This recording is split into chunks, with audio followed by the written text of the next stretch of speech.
തിരുവനന്തപുരം ജില്ലയിൽ മലയോര മേഖലയിൽ ശക്തമായ മഴ. തിരുവനന്തപുരം തെങ്കാശി റോഡിൽ വെള്ളക്കെട്ട് രൂപപ്പെട്ടു. ഇളവട്ടത്ത് റോഡിലും വെള്ളം കയറി. പി സഫാൻ വിവരങ്ങൾ നൽകാൻ അയച്ചിരുന്നു. സഫാൻ, തിരുവനന്തപുരം ജില്ലയിൽ ഇപ്പോൾ യെല്ലോ അലർട്ടാണ് നൽകിയിരിക്കുന്നത്. പക്ഷേ മഴ തുടരുന്ന സാഹചര്യമുണ്ടല്ലേ? അനീഷ, തിരുവനന്തപുരത്ത് മലയോര മേഖലയിലാണ് രാവിലെ മുതൽ കനത്ത മഴയുണ്ടായിരുന്നു. അതിനുശേഷം മഴയ്ക്ക് ചെറിയ ശമനം ഉണ്ടായിരുന്നു. പക്ഷേ ഇപ്പോൾ 1.5 മണിക്കൂറായി മലയോര മേഖലയിൽ ശക്തമായ മഴ തുടരുകയാണ്. അതിനെ തുടർന്ന് തിരുവനന്തപുരം തെങ്കാശി റോഡിൽ വെള്ളക്കെട്ട് ഉണ്ടായിരിക്കുന്നു. ഇളവട്ടം റോഡിലും വെള്ളം കയറി ഗതാഗതം തടസ്സപ്പെടുന്ന സാഹചര്യം ഉണ്ടായി.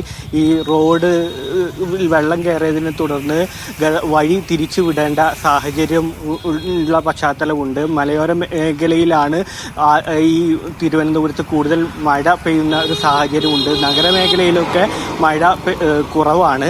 പക്ഷേ രാവിലെ മുതൽ മലയോര മേഖലയിൽ മഴ പെയ്യുന്ന സാഹചര്യത്തിൽ തുടർന്ന് ഈ തോടുകളിലും പുഴകളിലും മറ്റും വെള്ളം വരുന്ന സാഹചര്യമുണ്ട്. അതിൻ്റെ ഭാഗമായി അധികൃതരുടെ ഭാഗത്ത് നിന്ന് ജാഗ്രതാ നിർദ്ദേശമുണ്ട്.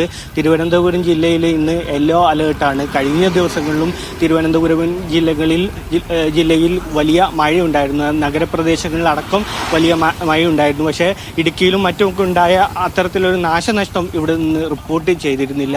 എന്നാൽ കഴിഞ്ഞ മണിക്കൂറുകളിൽ നിന്ന് വരുന്ന വാർത്ത കുറച്ച് ആശങ്കാജനകമാണ്. മലയോര മേഖലയിൽ മഴ ഉയരുന്ന സാഹചര്യത്തിൽ റോഡുകളിലേക്കും മറ്റും വെള്ളം കയറുന്ന സാഹചര്യവും ഈ വാഹന ഗതാഗതം അടക്കം തടസ്സപ്പെടുന്ന ഒരു സാഹചര്യമാണ് നിലവിലുള്ളത്. അനീഷ പവാർ.